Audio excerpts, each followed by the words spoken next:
Hello everybody, welcome to iExamB. I am Prateek Taldar, chartered accountant and your accounts faculty at iExamB. इस video में हम कुछ account से related numericals की practice करने वाले हैं. इस वीडियो में हम डायरेक्टली न्यूमेरिकल कर रहे हैं, पर मैं पूरा ट्राई करूंगा कि नॉन कॉमर्स स्टूडेंट्स को भी यहाँ पे काफ़ी कुछ एक बार समझ में आए. तो जनरली नॉन कॉमर्स स्टूडेंट्स को ये बड़ा इशू रहता है अकाउंट्स और कॉस्टिंग से रिलेटेड. तो मैं आपको बताना चाहूंगा कि आपको इस बार कोर्स के अंदर ब्रिज क्लासेस मिलेंगी. आप यहाँ पे PDF डाउनलोड कर सकते हैं लिंक सेक्शन में. 19 मार्च से आपका बैच चालू हो रहा है और कल मेरी पहली ब्रिज क्लास रहेगी 20 मार्च को. तो ब्रिज क्लासेस का कॉन्सेप्ट ये रहता है कि अगर आप एक नॉन कॉमर्स स्टूडेंट है और आपको अकाउंट से कॉस्टिंग से इशू आता है, तो उन क्लासेस के अंदर हम आपको हैंड होल्डिंग करके बिल्कुल अच्छे से बेसिक्स क्लियर करवा देंगे. या फिर अगर आप एक कॉमर्स स्टूडेंट है और आपको काफी टाइम हो चुका है पढ़े हुए, तो भी आपके लिए ब्रिज क्लासेस बहुत ही इंपॉर्टेंट होने वाली है. वीडियो के डिस्क्रिप्शन से आप ये PDF डाउनलोड करके लाइव क्लास का शेड्यूल देख सकते हैं. और एक बहुत ही इंपॉर्टेंट न्यूज कि अगर आज आप ये कोर्स एनरोल करते हैं तो फ्लैश सेल के अंदर आपको यहाँ पे 50% का डिस्काउंट मिल जाएगा. आप ये कूपन कोड यूज करके 50% डिस्काउंट अवेल कर सकते हैं. तो चलिए अब यहाँ पे वीडियो को स्टार्ट करते हैं. इस वीडियो में मैं बात करने वाला हूँ कॉमर्स एंड अकाउंटेंसी के अंदर आपका जो यहाँ पे सी पॉइंट के अंदर रेशियो एनालिसिस का टॉपिक है, जो कि सबसे इंपॉर्टेंट टॉपिक है. हालांकि इस टॉपिक को समझने से पहले हमारा बेसिक थोड़ा क्लियर होना चाहिए, जो हम आपको ब्रिज क्लासेस में डेफिनेटली करवाएंगे. मैं आपको रेशियो एनालिसिस के कुछ बेसिक रेशियोज की यहाँ पे प्रैक्टिस करवाऊंगा. अगर आप एक नॉन कॉमर्स स्टूडेंट भी हैं तो भी बिल्कुल आप इस वीडियो को देख सकते हैं. मैं यहाँ पे आपको बिल्कुल एकदम सिंपल टर्म्स में समझाने का ट्राई करूंगा. और अगर कोई चीजें नहीं भी समझ में आती है तो कोई दिक्कत वाली बात नहीं है. इस बार ब्रिज क्लासेस का कॉन्सेप्ट आपके लिए ही इंट्रोड्यूस किया गया है, तो मैं आपको बिल्कुल वहां पे स्क्रैच से हैंड होल्डिंग करके अकाउंट्स का बेसिक अच्छे से समझाऊंगा. तो रेशियो एनालिसिस के अंदर यहाँ पे 4 टाइप्स के रेशियो होते हैं: लिक्विडिटी, प्रॉफिटेबिलिटी, सॉल्वेंसी, एफिशिएंसी. इस वीडियो में हम सिर्फ बात करने वाले हैं लिक्विडिटी रेशियोज के बारे में. तो यहाँ पे नाम से ही समझ में आ जाता है कि बिजनेस की लिक्विडिटी चेक करने के लिए लिक्विडिटी रेशियोज निकाले जाते हैं.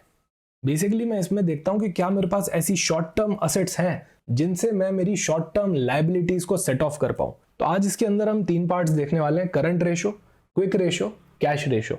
अब करंट रेशियो का फॉर्मूला होता है current asset divided by current liability. काफी लोगों को करंट असेट करंट लायबिलिटी क्या होता है नहीं पता होगा, तो कोई टेंशन वाली बात नहीं है, मैं आपको अभी बताने वाला हूँ. क्विक रेशियो का फॉर्मूला होता है quick asset divided by current liability. Cash ratio का फॉर्मूला होता है cash and cash equivalents divided by current liability. सबसे बढ़िया बात यह है कि यहाँ पे आपका जो डिनोमिनेटर होता है वो हमेशा सेम रहता है, करंट लायबिलिटी. तो इसके अंदर आपको रेशियो याद करने की नीड नहीं पड़ती. करंट रेशियो है तो ऊपर करंट असेट आ जाता है, क्विक रेशियो है तो ऊपर क्विक असेट आ जाता है, और कैश रेशियो है तो ऊपर कैश एंड कैश इक्विवेलेंट आ जाता है. तो ये आपके लिए यहाँ पे फॉर्मूला मेमोराइजेशन वाला कोई टेंशन नहीं होता है. अब बात करते हैं कि सर ये करंट असेट करंट लायबिलिटी होता क्या है. यहाँ पे आप एक बैलेंस शीट देख सकते हैं. बैलेंस शीट मतलब बैलेंसेस की शीट. ईयर एंड पे मेरे पास जितनी भी असेट्स बच गई, जितनी भी लायबिलिटीज बच गई, उनके लिए मैं एक बैलेंस शीट बनाता हूँ. अब असेट क्या होता है, तो असेट एक वैल्यूएबल रिसोर्स होता है. जो भी मेरे काम की चीज है बिजनेस में वो मेरी असेट होती है. फॉर एग्जाम्पल मेरा प्लांट एंड मशीनरी, मैंने कोई लैंड खरीद रखी है, मेरे बिजनेस में स्टॉक पड़ा है, मेरे पास कैश पड़ा है, बैंक बैलेंस पड़ा है. ये सारे मेरे वैल्यूएबल रिसोर्सेज हैं जो बिजनेस में मुझे पैसा कमाने में हेल्प करेंगे. ये सारे मेरे असेट्स होते हैं. बात करें लायबिलिटीज की, तो लायबिलिटीज सारे मेरे ऑब्लिगेशंस होते हैं जो मुझे पे करने हैं, लोगों को चुकाने हैं. अब इन दोनों के अंदर भी अलग अलग बाइफर्केशन होते हैं. जैसे कि असेट्स के यहाँ पे 2 बाइफर्केशन हो जाते हैं, आपका नॉन करंट असेट और करंट असेट. करंट असेट मतलब 1 साल के अंदर अंदर रियलाइज हो जाने वाला असेट, 1 ईयर के अंदर अंदर. से फॉर एग्जाम्पल अगर मैं एक मोबाइल डीलर हूं तो मेरे पास बहुत सारे मोबाइल्स पड़े होंगे स्टॉक के अंदर. मेरी ये एक्सपेक्टेशन है, मेरा ये इंटेंशन है कि मैं इनको 1 साल के अंदर तो बेच ही दूंगा. तो यहाँ पे मेरा ये करंट असेट हो चुका है क्योंकि मैं इसको 1 साल के अंदर बेचने वाला हूँ. पर प्लांट एंड मशीनरी की बात करें, लैंड और बिल्डिंग की बात करें, तो यहाँ पे हमारा ऐसा कोई इंटेंशन नहीं होता कि हम उसको 1 साल में ही बेच देंगे. भाई प्लांट एंड मशीनरी से तो हम आने वाले काफी सालों तक प्रोडक्शन करेंगे, उससे बेनिफिट लेंगे, बिल्डिंग हमेशा हमारे काम आएगी. तो ये नॉन करंट असेट होते हैं, मतलब 1 साल से ज्यादा में यूज आने वाले असेट होते हैं. डेटर्स वो लोग होते हैं जिनसे मैं पैसा मांगता हूँ. से फॉर एग्जाम्पल मेरे यहाँ पे कोई आया और मोबाइल लेके चला गया, पैसे वो मुझे 3 महीने बाद में देने वाला है, तो अगेन वो मेरा डेटर बन गया. ये भी एक तरह का करंट असेट होता है. तो अगर यहाँ पे क्लासिफिकेशन की हम बात करें तो प्लांट एंड मशीनरी और लैंड आपके नॉन करंट असेट हो गए. बाकी के स्टॉक, डेटर और कैश आपके करंट असेट हो गए, जो 1 साल के अंदर ही आपके रियलाइज हो जाएंगे. प्रिलिमिनरी एक्सपेंसेस एक करना तो करंट असेट होता है ना नॉन करंट असेट होता है, इसकी बात हम बाद में करेंगे. उसके बाद लायबिलिटीज की बात करें तो ये हमारे ऑब्लिगेशंस होते हैं जो हमको कभी ना कभी रीपे करने हैं. तो इसके अंदर भी 2 बाइफर्केशन होते हैं, नॉन करंट लायबिलिटी और करंट लायबिलिटी। अब करंट लायबिलिटी आपको विद इन 1 ईयर चुकानी है और नॉन करंट लायबिलिटी आपको 1 साल से ज्यादा वाली लायबिलिटी ये आपको 1 साल के बाद चुकानी है। तो शेयर कैपिटल, रिजर्व्स और डिबेंचर्स यानी कि लोन्स, डिबेंचर्स को हम एक तरह से लॉन्ग टर्म लोन समझ सकते हैं, ये सारी आपकी नॉन करंट लायबिलिटी है, ये आपको 1 साल के बाद चुकानी है। आपके क्रेडिटर्स मतलब वो लोग जिनसे आपने उधार पे माल खरीदा है, गुड्स खरीदे हैं और आपको उनको 1 साल के अंदर ही चुकाना है। और बैंक ओडी भी एक तरह का शॉर्ट टर्म लोन ही होता है। तो मतलब ये दोनों आपकी करंट लायबिलिटी यहाँ पे हो गई। तो एक बार हमने क्विकली समझ लिया कि इनका इंटरनल बाइफर्केशन क्या होता है, अब समझते हैं लिक्विडिटी रेशियोज के बारे में। तो लिक्विडिटी रेशियो में जैसा कि हमने देखा है 3 तरह के रेशियो होते हैं, current ratio, quick ratio, cash ratio. पहले समझते हैं कि ये 3 रेशियो होते क्यों हैं, इनकी जरूरत क्या है। से फॉर एग्जाम्पल मैं एक शॉर्ट टर्म लोन लेना चाहता हूँ। अब मैं लोन लेने के लिए इनके पास गया, अब ये ऐसे ही तो मुझे लोन देने वाले हैं नहीं, पहले ये मेरी बैलेंस शीट का एनालिसिस करेंगे, तीनों रेशियोज का एनालिसिस करेंगे क्योंकि एक तरह का शॉर्ट टर्म लोन है। तो ये मेरा करंट रेशियो चेक कर सकते हैं, क्विक रेशियो चेक कर सकते हैं और कैश रेशियो चेक कर सकते हैं। अच्छा, वीडियो में हम ये भी बात करेंगे कि कब कौन सा रेशियो चेक कर रहे होंगे। तो एक बार चलिए हम कंप्यूट करते हैं रेशियोज और उसके बाद बात करते हैं कि ये कौन सा रेशियो कब चेक करेंगे। तो यहाँ पे मेरी बैलेंस शीट गिवन है, जैसा कि हमने देखा प्लांट एंड मशीनरी और लैंड ये दोनों हमारे नॉन करंट असेट होते हैं। स्टॉक, डेटर, कैश ये तीनों मेरे करंट असेट है। प्रिलिमिनरी एक्सपेंसेस की बात अभी हम थोड़ी देर बात करेंगे, ये ना तो करंट असेट होते हैं ना ही नॉन करंट असेट होते हैं। अच्छा, उसके बाद share capital, general reserve, long term loans या डिबेंचर्स ये सारे हमारे नॉन करंट लायबिलिटीज होती है। ट्रेड क्रेडिटर और बैंक ओडी ये दोनों मेरी करंट लायबिलिटीज होती है जो मुझे 1 साल के अंदर चुकानी है। सबसे पहले मुझे यहाँ पे निकालना है करंट रेशो। करंट रेशो का फॉर्मूला होता है current asset divided by current liabilities. तो यहाँ पे तो लायबिलिटी और असेट दोनों ही करंट वाली है, मतलब 1 साल के अंदर अंदर वाली है। तो एक बार के लिए नॉन करंट लायबिलिटी को तो हम भूल ही जाते हैं, नॉन करंट असेट और नॉन करंट लायबिलिटी यहाँ पे हमारे कोई भी काम नहीं आने वाली है। यहाँ पे बात करेंगे हम सिर्फ करंट असेट की और करंट लायबिलिटी की। तो अगर करंट असेट की बात करें तो स्टॉक मेरा एक करंट असेट है, मेरी एक एक्सपेक्टेशन है कि मैं 1 साल में स्टॉक को रियलाइज कर लूंगा, बेच दूंगा। डेटर्स जिनसे मुझे पैसा लेना है ये भी मेरा करंट असेट है और कैश तो बिल्कुल सबसे बड़ा हमारा असेट होता ही है। तो ये करंट असेट हमारा आ गया न्यूमरेटर के अंदर।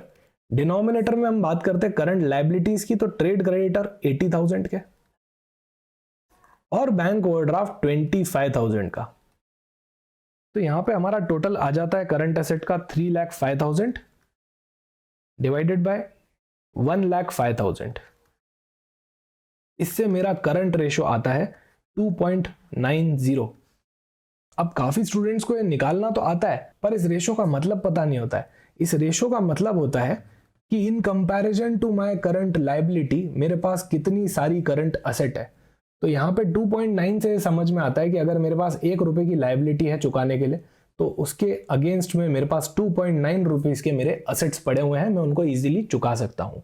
तो कहने का मतलब यहाँ पर लिक्विडिटी पोजीशन बहुत ही बढ़िया है, यहाँ बिजनेस में कोई शॉर्ट टर्म लिक्विडिटी का इशू नहीं आने वाला है। इसके बाद बात करते हैं हम क्विक रेशो की। क्विक रेशो करंट रेशो से भी ज्यादा कंजर्वेटिव होता है। अब इसके नाम में ही क्विक है, मतलब ये कहता है कि ऐसी ही असेट्स लो जो एकदम से रियलाइज हो जाए, क्विकली रियलाइज हो जाए। एक तो हो गई करंट असेट, ये है क्विकली रियलाइजेबल असेट्स, मतलब एकदम से मुझे पैसा मिल जाए या मुझे पता हो कि इस ड्यूरेशन में तो मुझे पैसा मिल ही जाएगा। तो बात करें बैलेंस शीट की तो ये तो दोनों वैसे भी हमारे नॉन करंट असेट थे, ये सारे हमारे नॉन करंट लायबिलिटीज थे, तो हम इनको करंट रेशियोज की बात करते टाइम कंसिडर ही नहीं करेंगे। अब ये सारे मेरे करंट असेट थे, यहां पे मुझे क्विक असेट चाहिए। करंट असेट में और क्विक असेट में कुछ असेट्स का फर्क होता है जो कि हम क्लासेस में बिल्कुल सीखेंगे। फॉर द टाइम बीइंग मैं आपको बताना चाहूंगा कि यहाँ पे जो स्टॉक आ रहा है ये आपका एक करंट असेट तो है पर एक क्विक असेट नहीं है।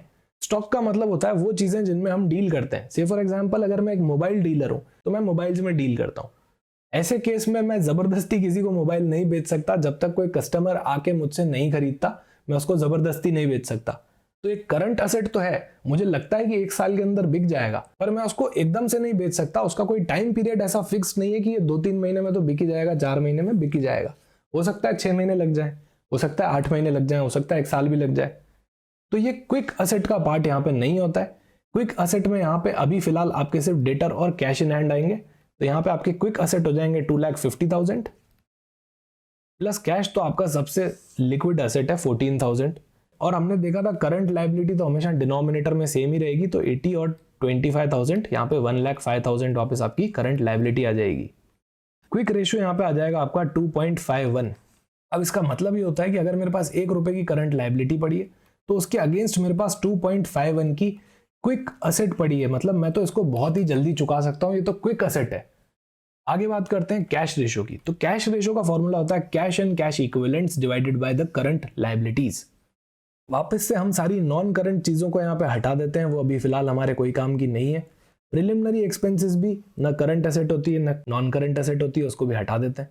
कैश एंड कैश इक्विवेलेंट्स का मतलब होता है कि या तो इमीडिएटली आपके पास जो कैश बैलेंस पड़ा है, आपके हाथ में कैश है, आपके बैंक अकाउंट में पैसा पड़ा है, या फिर कुछ ऐसे एसेट्स जो आप 3 महीने के अंदर अंदर ही कैश में कन्वर्ट करवा सकते हैं।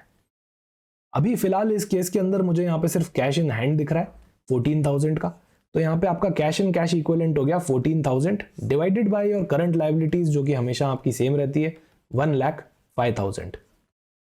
तो इस केस में आपका करंट रेशियो हो गया है 0.13।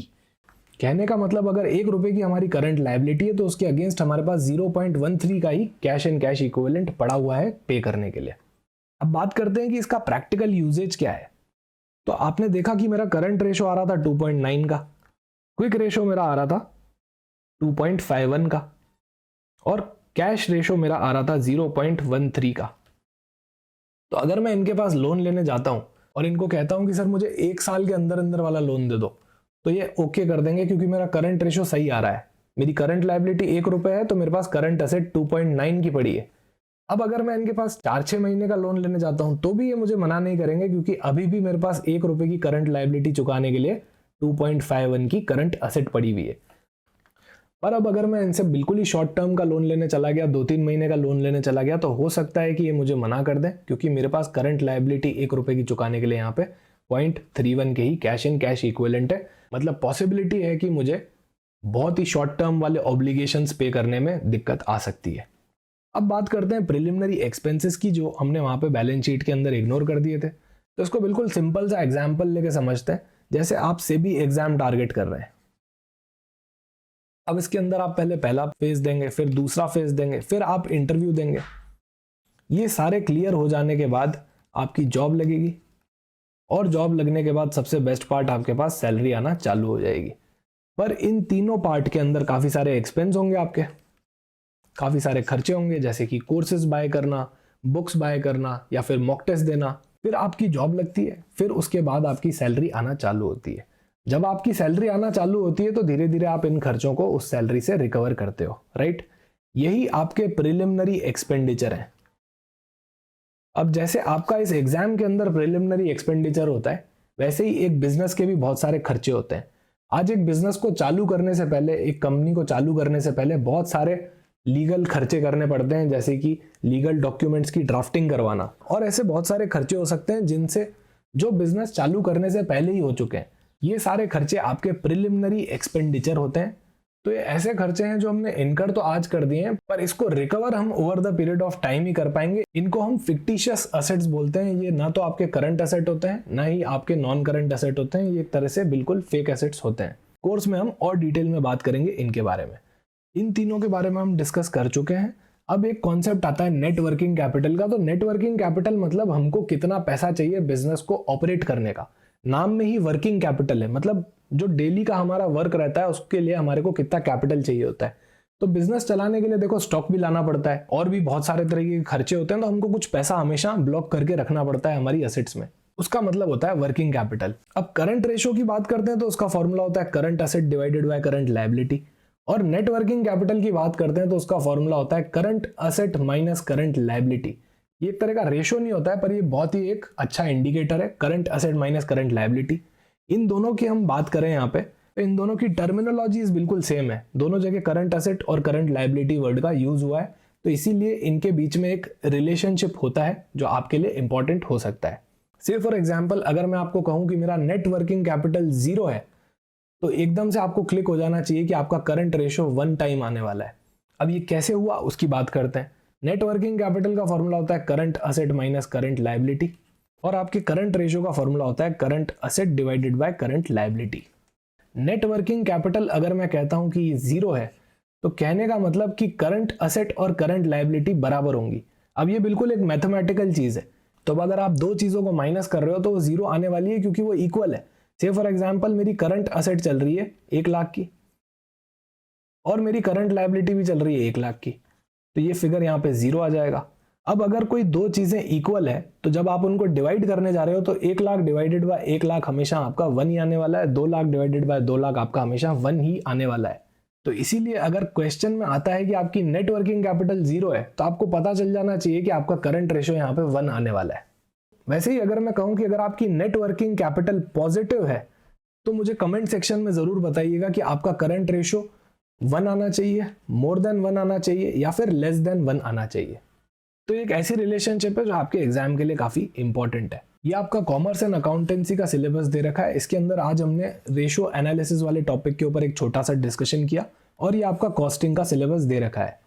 ये दोनों सिलेबस अपने आप में बहुत बड़े हैं और इनको मैनेज करने के लिए काफी सारा एफर्ट लगता है। लास्ट में कैसे रिवीजन करना है ये भी आपको आना चाहिए। अब इतने सारे टॉपिक्स को कवर करना लास्ट में बहुत ही चैलेंजिंग हो जाता है, तो इसीलिए आपकी सारी मेन रेगुलर क्लासेस होने के बाद इसका 70 to 80% मैं आपको लास्ट में 2 से 3 घंटे के अंदर ही कवर करवा देता हूँ रिवीजन क्लासेस में। तो आई एनकरेज यू कि आप सबसे पहले कोर्स के अंदर जाके डेमो लेक्चर्स देखिए और आज आप इस कोर्स को एनरोल कर सकते हैं 50% डिस्काउंट में। So thank you so much for watching this video. Join iExamBee and prepare 50% faster today at 50% lower cost.